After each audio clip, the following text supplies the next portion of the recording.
Thank you so much for joining us. This information will be available later on. Carol McFall, who is my partner over in Student Life, was working directly with you all in the parents and families pages and all of that. Will be sending out communications to you all regarding this recording as well as any slides that are available.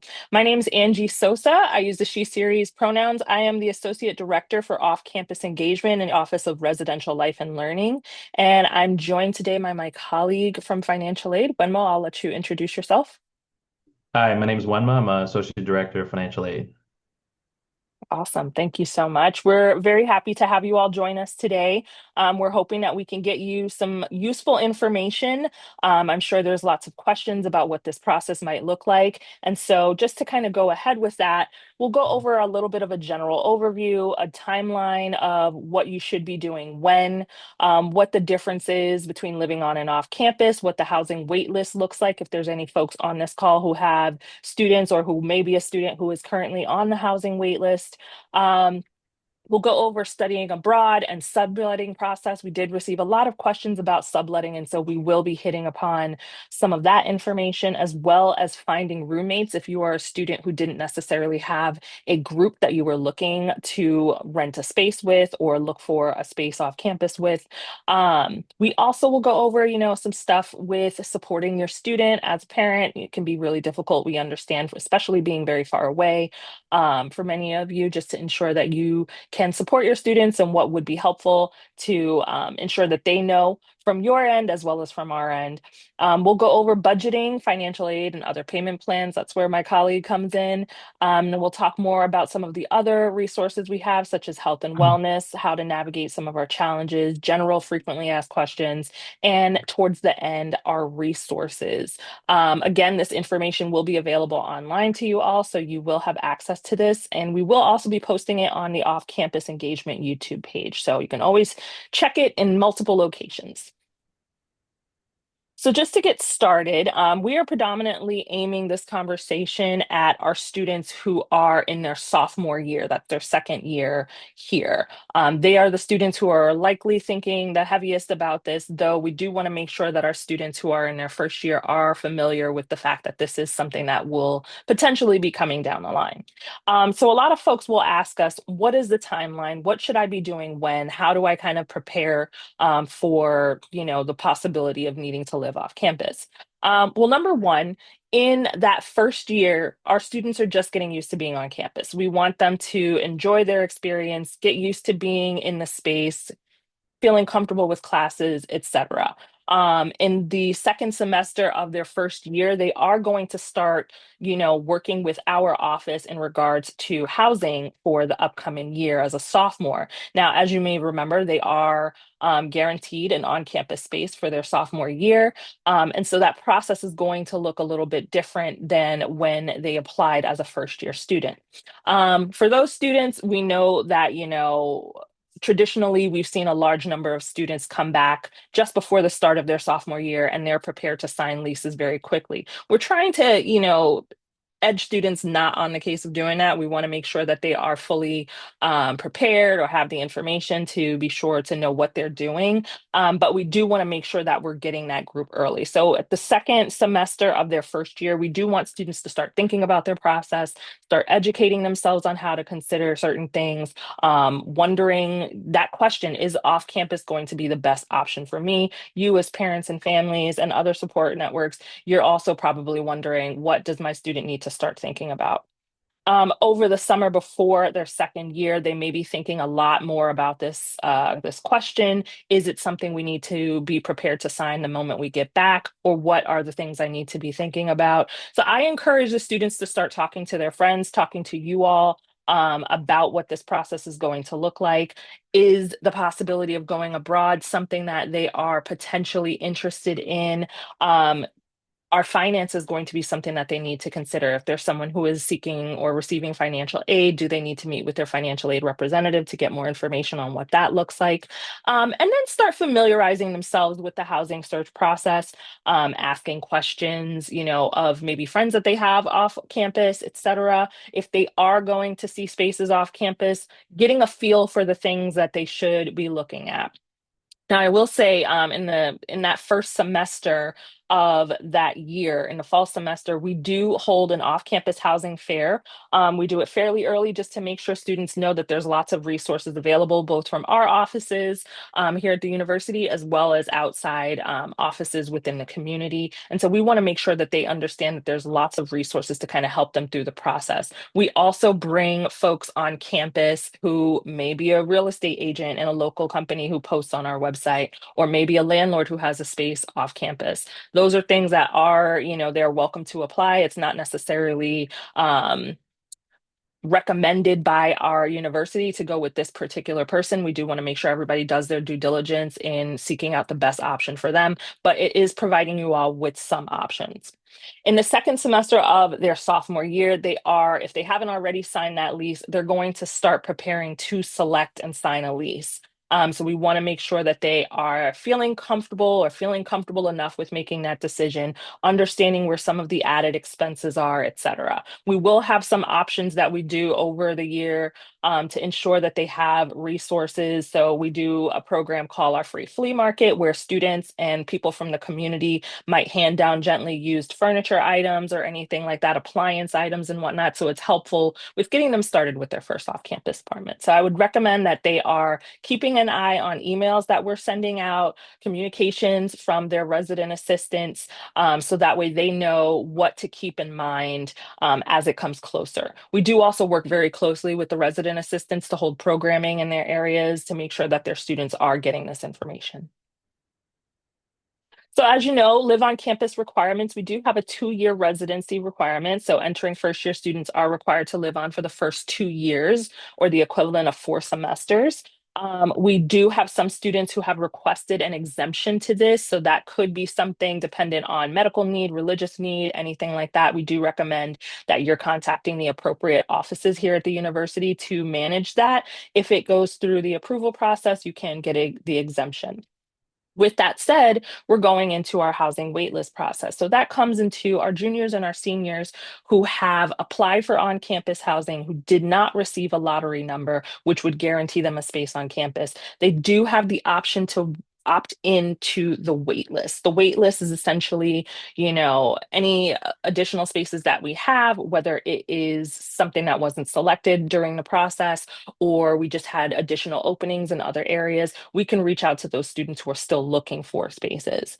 So we definitely recommend that, if they are someone who has applied for on-campus housing, did not receive a lottery number, that they do opt into that wait list, because it is better to have the option while you're still looking for off-campus housing. So for those students who may have already applied, they would have had the opportunity within the last week or so to opt into the housing wait list, and they would have received communication from the Residential Life and Learning Office this past Monday on where their position is on the wait list, just to kind of see where they stand for now.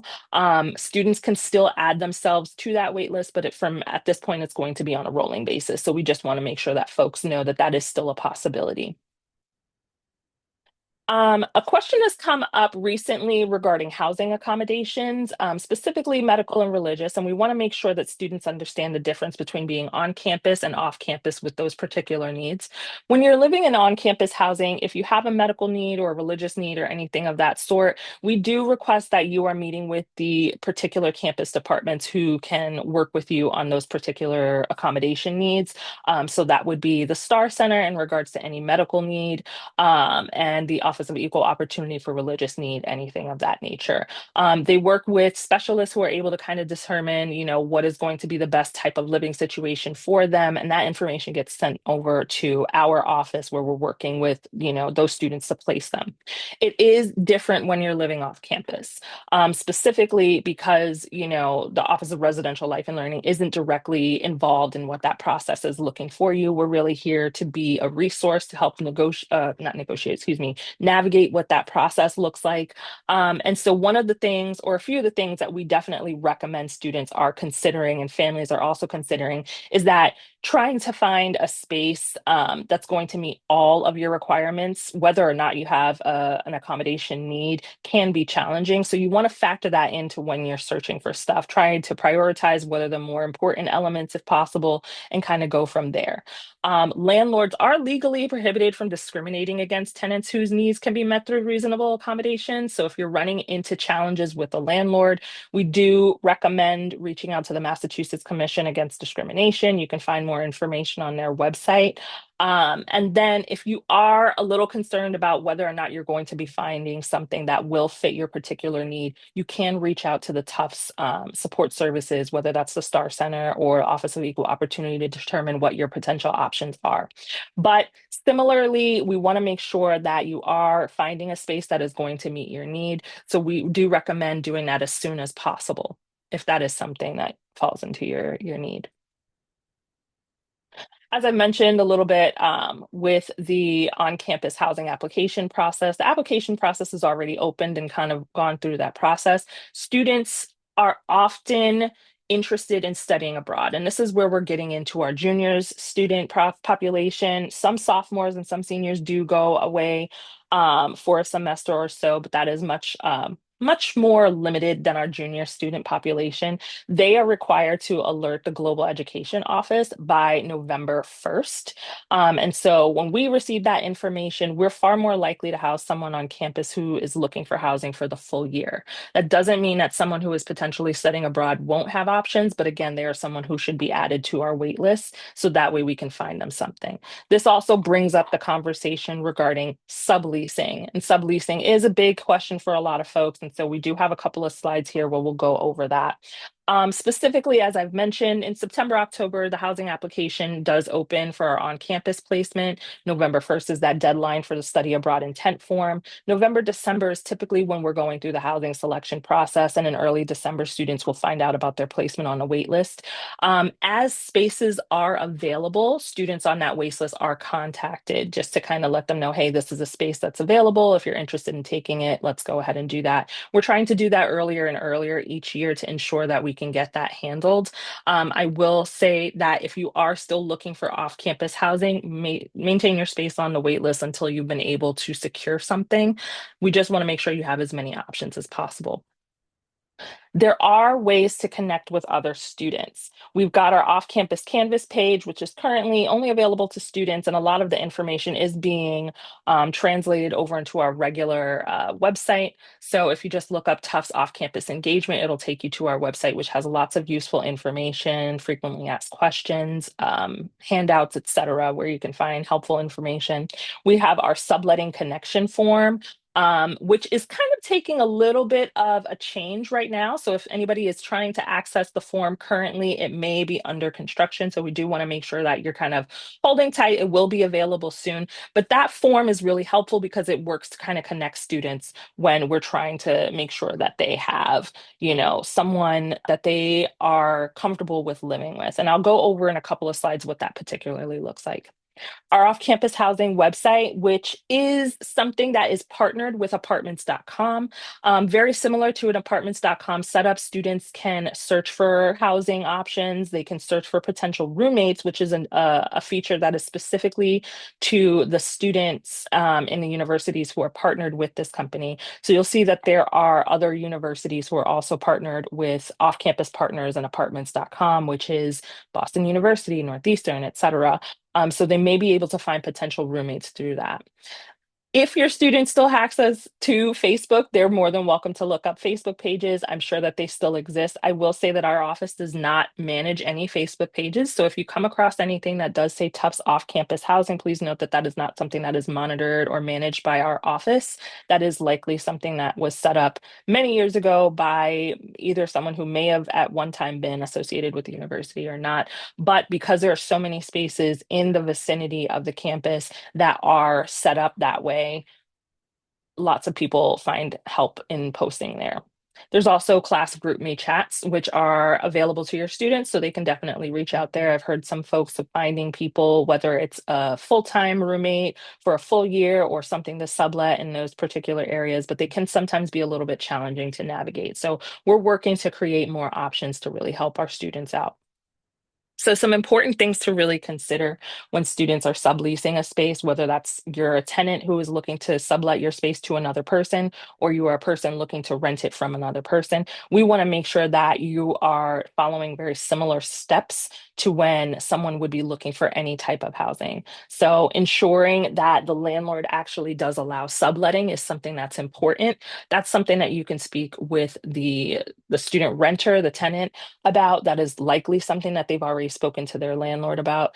The landlord may be very interested in being a part of that process. And so that's all information that can go through that process. We definitely recommend meeting the other people who are living in the apartment. A lot of times it may seem as though, if you're working with this one particular student who's looking to rent their space and that works out, then everything would be fine. But it doesn't take into account that you're going to be joining a space with other students. So we want to make sure that they're also comfortable with the other students and vice versa.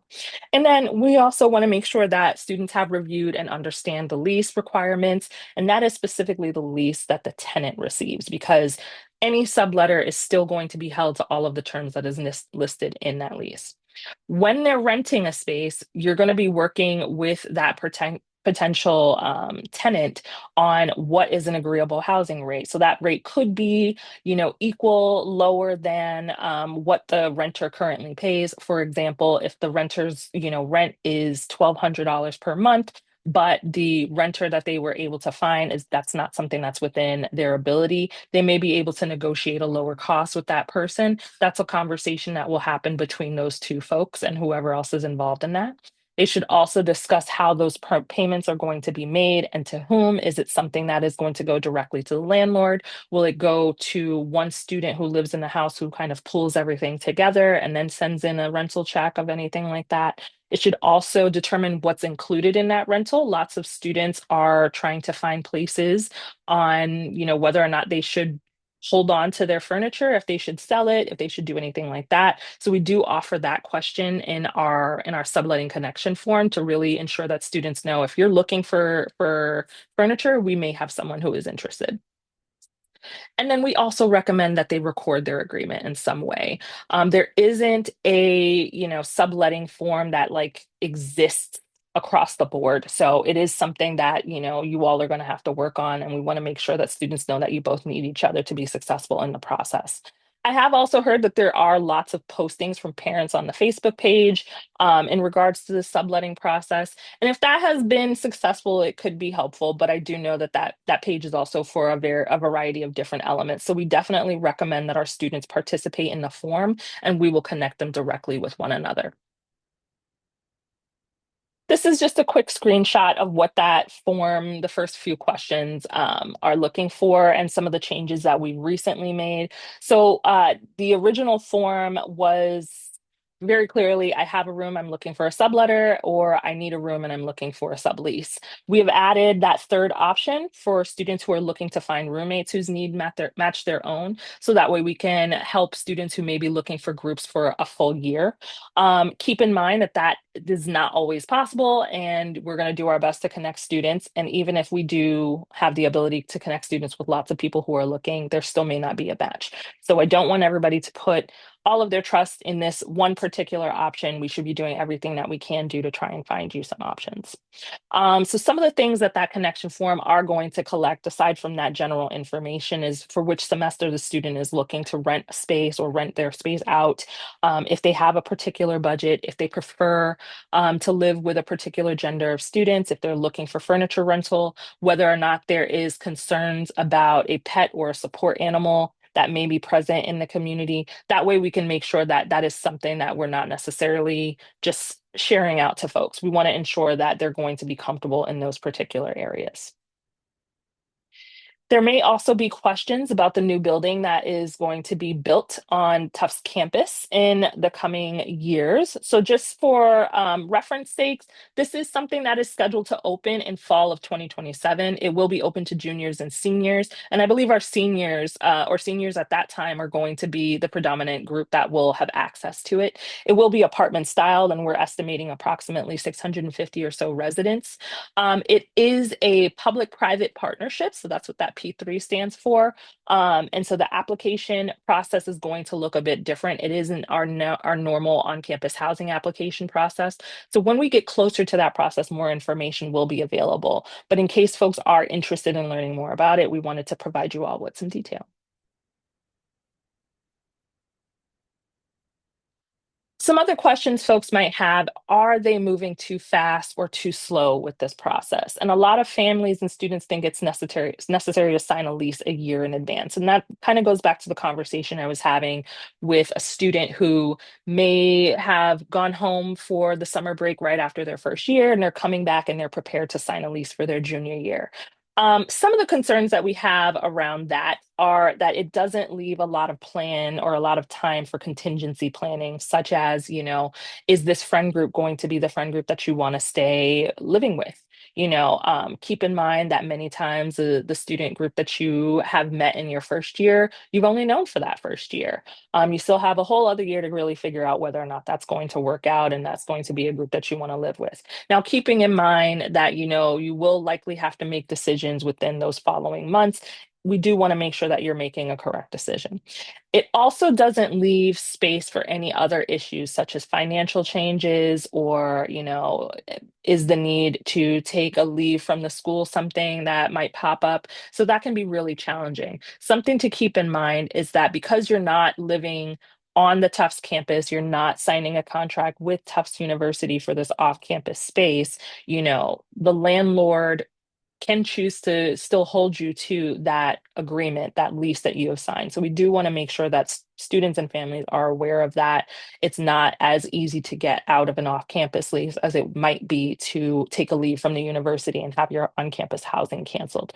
We recognize that that's a challenge, and so that's why we recommend that students take their time in the process, educate themselves along the way, ask lots of questions, and kind of see what's going to be the best for them. The other thing to keep in mind is that there's a obvious supply and demand situation. So there are going to be a lot of spaces that look like they're available for rent in August the prior year, but that's mainly because the landlords and realtors and all of that are trying to get those placements signed up and out of the way for the upcoming year. It is the landlord's process. It's not at the discretion or the direction or involvement of our university. We don't have any say in when they make those spaces available. It's also not something that is listed in Massachusetts real estate process. So we want to make sure that folks know, like, you do hold the cards here. You can hold off on signing a lease a little bit later. I would also say that, the longer you hold off on it, the lower the price might come. So that is something to also keep in mind. We don't want people to feel pressured into making decision when they don't have any information. We want to make sure that they feel very comfortable, but we also don't want them to wait till the last minute. And so it's about finding the right time. You're not going to be 100% comfortable on the process. So we want to make sure that, you're feeling comfortable enough, and we can help you out with determining what that process might look like. So as a parent, as a family member, we do recommend that you're doing everything you can to help encourage and support your students, such as proper budgeting techniques, talking to them about what some potential on and off campus resources are on campus, listening but not judging. Many times it's really challenging for the students. They've never been through this process before. They'd like to vent to someone to express, their frustration, help them process and think through things. It doesn't necessarily mean that we're not here or we're not helping. We are definitely here to help if it comes our way, but we definitely know that students are going to contact their families and their friends and try to just get that off of their chest. The best thing we can do in that situation, or you can do, or help us do in that situation, is really by pointing them in our direction so that we can help them with their particular need. Also, this is a problem solving, a growth thing for our students. We want to make sure that they are able to come to those solutions on their own. So we're here to kind of help them out along the way, but not necessarily solve it for them. So some of the main differences about living on campus versus off campus are here on this page. We're going over a 9-month academic year process living on campus versus a 12-month lease. You got a little bit more freedom living off campus, but there's more stipulations being on campus. So this is really helpful for folks to kind of keep in mind. As I mentioned earlier, leaving and breaking your contract is a little bit more difficult when you're living off campus. It's much more difficult because it's a legal contract. When you're with the university, you're going to be working with the university withdrawal process, or you can submit a room change request to swap changes in the space that you're living. Finances are going to look a little bit different when you're living on campus. You're paying everything all in one upfront each semester, as opposed to now getting on a schedule of a month-to-month payment, having utilities in a separate process. So those are things that are going to look different. And then personal items are a little bit different. That could be, furniture that's provided by the university versus having to provide your own furniture and locate stuff that's going to be helpful. Limitations on campus with what you can bring. But either way, and this is mostly noted under the off-campus side of things, but I would actually recommend this for on-campus as well, is to ensure that the student has renter insurance. It's very inexpensive. It can be anywhere from $10 to $20 per month. If your family owns their home, you might be able to add the student's off-campus apartment to your homeowner's insurance. So that's something to look into on your end. But those are things to really consider. We've got a couple of questions in the chat. One is about financial aid, and we are going to get to that section, so I'm going to hold off on that for now. But then there was another question: when is the right time to actively look for a rental for a sophomore who's looking for a fall rental, who wants to study abroad in the spring? They're more than welcome to start that process early. Keep in mind that, everybody is starting some element of it early, so we would definitely recommend, filling out the subletting connection form so that way they can connect with people earlier. You are also eligible to look on our website and kind of see what spaces are available for subletting, although they may be a little bit more infrequent. So we're going to start talking about finances, and Wenmo, you'll have the next slide after this one. But just to kind of give folks some general understanding of what we're looking at average wise, the rental cost in the area is generally $800 to about $1,300 per month per person, not including utilities. Now, you will see I have an asterisk right underneath that that says that we're looking more in the range of $1,150 to $1,400, and I'll explain, why that is in particular. I will say, and many people may be aware, that there were some recent changes in the state of Massachusetts in regards to brokers' fees. And I do have a slide a little bit later, but we'll go more into detail on that. But essentially, when whomever is responsible or whoever is signed up with the broker, whether that is the landlord or the student, they're the ones that are going to be responsible for that broker's fee. We have noted that we have seen some rents go up a little bit more. We can't really speculate as to why that is, but it is possible that it does have to do with the broker's fee. So we will just want to make sure that folks know that that's why we're seeing a little bit of an increase in the costs. And so we want to make sure that you're aware. In terms of utilities such as gas, electric, internet, I would always estimate about $150 per month per person. That's largely because with the changing weather, whether it's hot, whether it's cold, the difference in your gas bill versus your electric bill is going to look different at different times of the year. The internet might be a little bit more static, and so that's great. But just to be able to average things out, that can be beneficial. Something I would recommend is definitely calling utility companies ahead of time to kind of gauge what the average costs are. So say for instance, you are interested in knowing how much is the average gas bill. You would call the gas utility company, give them the address, maybe the unit number of the space that you're looking to rent, and they can give you an estimate of what it's looked like from year to year. So that's really helpful. Food, transportation, and personal items are variable, so I would definitely recommend looking at new ways to budget appropriately, whether that's utilizing wholesale clubs. Do they have an on-campus or off-campus job?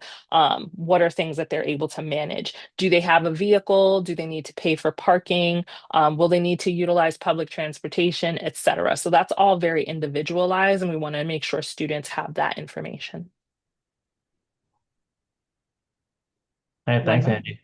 Yeah, so now we're going to get to the financial aid portion of the presentation. And probably the top question I get from students about planning to live off campus, they ask, is my financial aid going to change? And the answer is no. So we'll kind of go into why that is to start off here.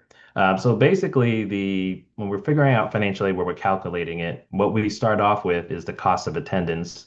As you can see in this graphic, the components of the cost of attendance are things that are always charged on the bill, like tuition and fees. Then there's housing and food. There's estimated out-of-pocket costs like books and supplies and personal expenses. So those are the same whether a student's living on or off campus. And as an example, I tell sophomores that, the award that you got for your sophomore year, if you were living off campus, you would get the exact same aid because it's calculated the same. We take that cost of attendance, which whether someone lives on or off campus, we're assuming the cost of a first or second year campus room and the Tufts full meal plan.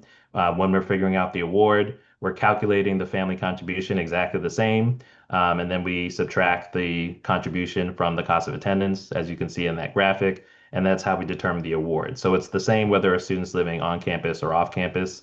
Um, we don't kind of try to guess or think what your actual rent might be. Is really just pretty straightforward, that we're using the same components whether a student's living on or off campus. So that is why the aid does not change. The other thing that's also the same is that this is all based on a 9-month academic year calendar. So it's not based on, as Angie mentioned, what the length of a lease might be, which is typically for a year. So that's, just a kind of broad overview of why the aid is the same. So we can move to the next slide and talk about what is different. And so what is different is the bill. So a student who is living off campus will not get charged for a room. You have to, participate in the housing lottery and select a room to actually be charged for a room. And also, students may opt to get a lower cost meal plan, or just not get a meal plan at all if they're just going to buy groceries and so forth. So what you're paying directly to Tufts is what changes. That will be lower. So you'll see on the balance of the bill each semester that the cost is lower than previously when you were living on campus because there's less charges that are being put out there by Tufts. The financial aid goes toward all the bill charges first, and what you owe is based on your financial aid award, your package. And that's another question that we get because there's a misconception out there where students are like, oh, I live off campus and I see my award. They kind of see that, okay, like I've gotten a similar amount of aid, but they're under the impression that the university is just issuing funds for their off-campus houses costs automatically, and that is not something that happens. Now, what does happen is, and this is again strictly based on a student's financial aid award, their own award. There is no universal refund, but as it says there, if you're a student where your aid exceeds your bill charges, so you have a credit, a negative balance, what we call, because it's a negative number in SIS when you're looking at your balance, then you can get a refund. And that is at the start of the semester after any pending aid, like, grants that haven't come in or loans. After that all comes in, you can request a refund. The student can request a refund in SIS. And then they can use those funds to budget over the course of the semester to help pay their living expenses. So a couple of things about refunds. The billing office only starts processing them at the first day of the semester. So if you submit a request right before classes start, they're waiting, they have to wait till the first of the semester to start processing them. It may take about 7 to 10 business days, which is, specified when a student is submitting a refund request. The other thing is it's a lump sum, so it's not like you can request a specific amount or they're gonna, give, 1 month's rent or whatever. So it's just a lump sum, so you get it in your bank account and you just have to budget it over the course of the semester. Another thing to keep in mind, a lot of families will ask, well, like I actually have gotten a loan, like a PLUS loan or a private loan, in these previous years to help pay the bill, and you can still borrow loans because again, like I mentioned, the cost of the attendance is the same as, if you were living on campus. So if you're getting a loan that you can use that, and if that creates a refund, then that's something that a student can use. And also there's, sometimes questions about things like 529 plans and every plan is different for every state or organization, but you would just have to let them know, the costs that are kind of posted by Tufts for the living expenses. And that's something that's also available. So yeah, so just to repeat, the bill is what changes because there's lower charges because now there's no room charge. There may be no meal charge.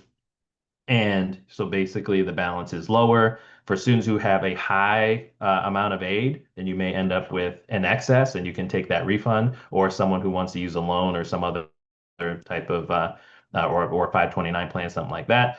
You can get a refund, and that goes to the student, and they would have to budget that over the course of the semester. So yeah, so that's kind of in a nutshell about the billing and the refunds. And now we'll go to this next slide, which kind of talks about how much apartment can I afford, and really kind of how do I determine as I'm looking and doing my apartment search that I'm finding something where it's comparable, so I'm not ending up paying more than I would if I was living on campus.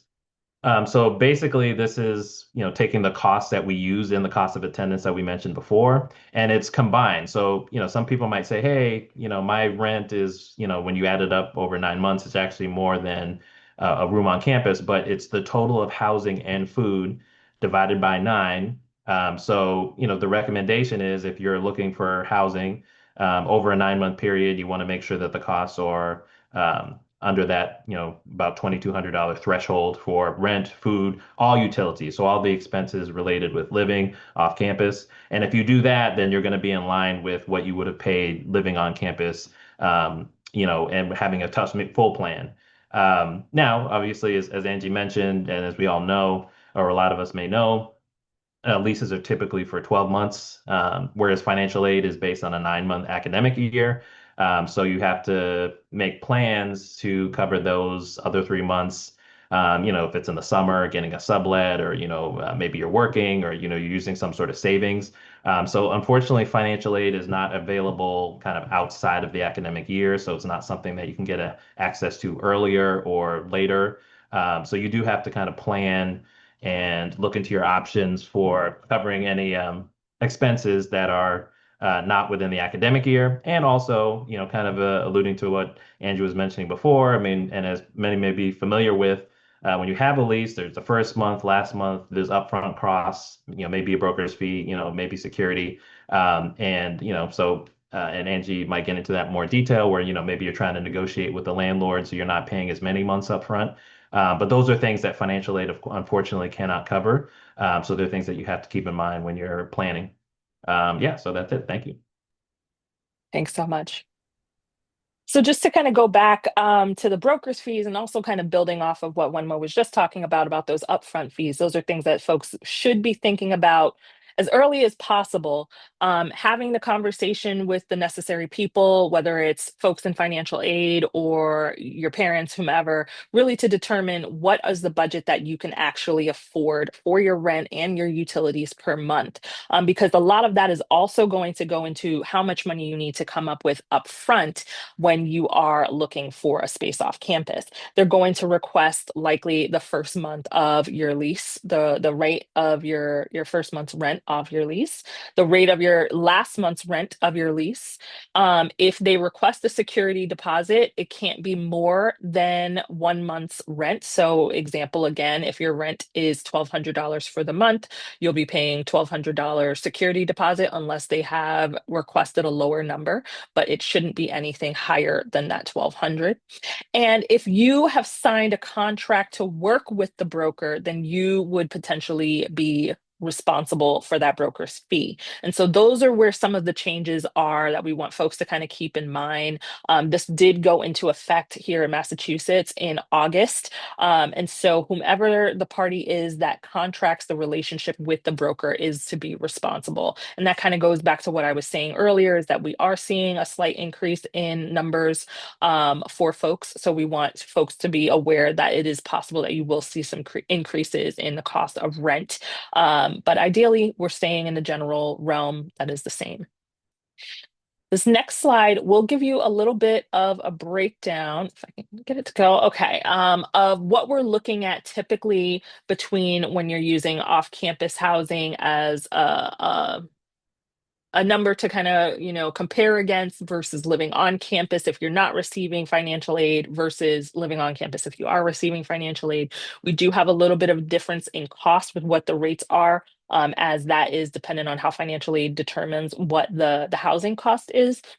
But generally, what you can see in this bottom line here is that our rates are generally in a similar vein, depending on what your particular needs are. A lot of changes that you're going to see are in, the cost of food, transportation, personal items, etc.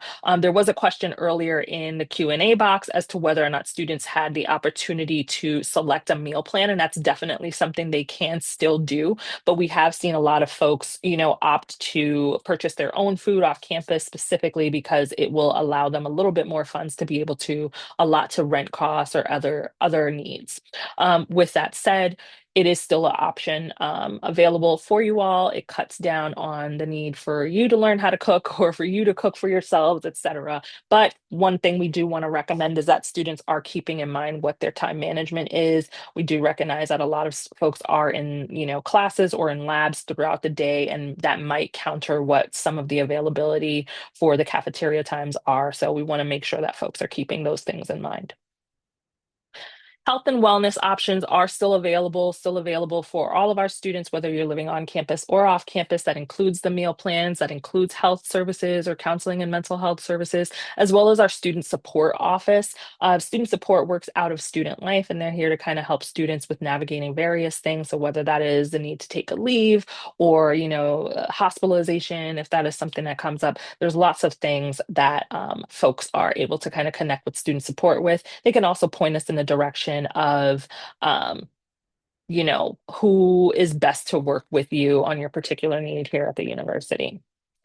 We definitely recommend students are continuing to utilize those resources, and we're hopeful and continuing to offer more and more resources to our students who live off campus after the fact. So we do send out monthly newsletters to ensure that our students off campus know what's going on around them, how to prepare for the winter months, things to keep in mind when they are getting ready to move out of their off-campus house, et cetera, et cetera. We do use our social media to kind of advertise some of that stuff as well. And so we have lots of upcoming programming that we're going to be doing in the coming months and coming years to ensure that our students have access to this information. So some of those difficult things are really about having those tough conversations. So whether that's a tough conversation with your student or with your parent, whomever is on this call, to really encourage the student to be honest with themselves, honest with their friends about what their needs and wants are. We don't want students to feel rushed or forced into making decisions because other people are much more comfortable or more anxious about selecting something quickly. We do want to make sure that people are comfortable and understanding like what the process looks like. We also want folks to know that even if you are the best of friends don't always make the best roommates. So we want to make sure that you're doing everything you can to ensure that your living practices are going to be compatible, whether that means, living with someone who, prefers to keep their space very neat and tidy versus someone who may feel a little bit more um, messy about the situation. So those are things that are really important. And then also, as I mentioned earlier, leaving an off-campus apartment is not very simple. It can be very expensive in the long run. So whether that is, trying to find someone to take over your lease but not being successful there, paying for another space off campus while you have another lease that hasn't been closed out, et cetera, et cetera. We do want to make sure that you're keeping in mind all of these potential things that run into the challenge of being off campus.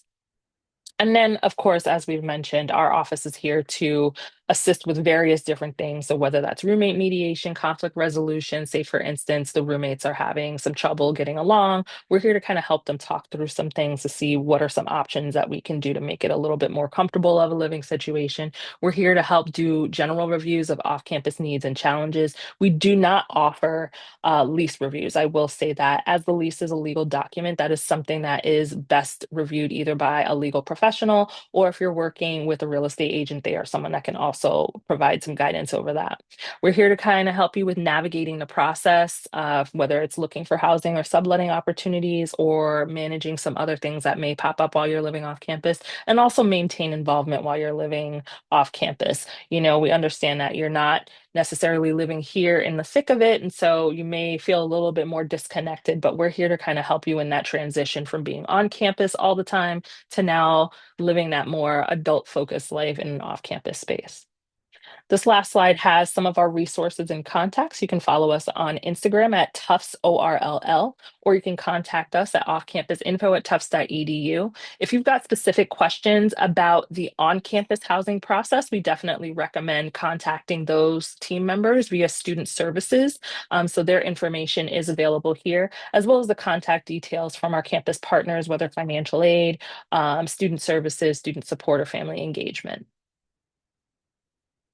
Do have a couple more questions in our chat. If a student's already signed a lease and had to put money first, how do they get a reimbursement from financial aid? I'm not quite sure what they mean by that, but maybe Wenmo, that might be something you're able to answer.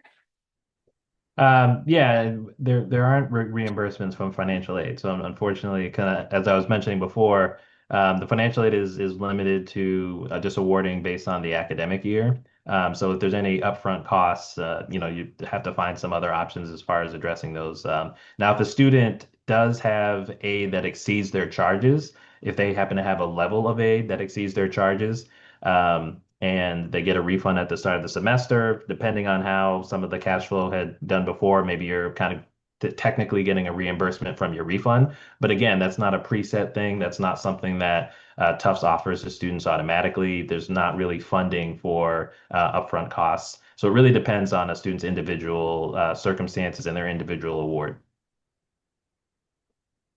Our next question is also about financial aid. The question is regarding the rate for housing, and the difference between the regular cost of attendance for students versus what is determined for financial aid for students. So that's referring back to a slide a few bits Yeah. ago. See if I can find that.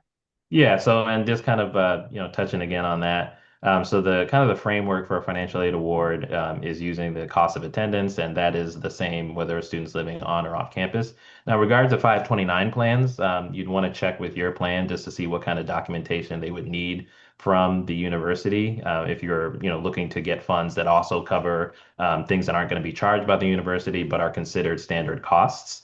And also keep in mind that on the billing office's website that they will post the standard costs online. So that's, also a resource there. But it really is hard to give a universal answer just because all different plans work differently and may ask for different things. But ultimately, the costs will be published on Tufts University billing website. So you'll have that resource when the time comes. And just going back to 529 plan, can you explain a little bit how that might work for people who are utilizing that? Well, if you use a 529 plan to pay a balance that was due directly to Tufts, and you are looking to do the same, on a year where you're being charged less directly by Tufts, but you still want to use the 529 plan, that's kind of what I was mentioning, where you'd have to just check with your 529 plan to see how you can still get those funds, even though it's not something being charged directly on the bill. And that's kind of what I was mentioning, how the costs for living expenses will be on the Tufts website. So it's really, again, it really depends on the plan and what they're asking for. But typically, if they have, if they allow for, again, that's the other thing. If they're a 529 plan that says, hey, these are for living expenses that aren't going to be charged by the university, and we allow for that, I mean, that's something you'd have to check with them and then see what information they need. And that could be something like a lease or something like that, which will spell out what the cost is that the students are accepting, what the breakdown is month to month, et cetera. Keep in mind that when most students are signing a lease, they're likely signing it multiple people on one lease. So if you are a parent who is utilizing a 529 plan, that may need to be divided several times just to be able to align up. Yeah, and really the answer to that is investigating with your 529 plan what kind of information they want, and then kind of going from there. Right. Question about a student who is on the wait list with a lottery number. How many people do you anticipate will be able to house off of the list? That's a great question and not really something that we're able to answer day by day, year by year. To be perfectly honest, it changes. It really depends on what the availability is. As I mentioned, some of the people or spaces that we're looking to fill can be various reasons. It could be student has found something off campus that they prefer to take, or student has chosen to take a leave from the university, or just student hasn't selected. And unfortunately, that number is not the same from year to year. I will say, in the earlier years that I was overseeing operations and whatnot, a lot of, I would say most of the students who were on our wait list were offered a space. That doesn't mean that everyone received a space. So there's a difference between, um, 200 people being on on the list, and I've offered to 200 people versus there were 200 spaces available. The likelihood of there being 200 spaces available were not not likely. However, with that said, it does, leave space for students who may have been interested in living on campus. Perhaps they found something off campus. So that's where that kind of goes. Um, There was someone else who was following up on a question in regarding like the differences in rates. And as Wenmo said, that is available on the billing website in regards to the difference in the rates.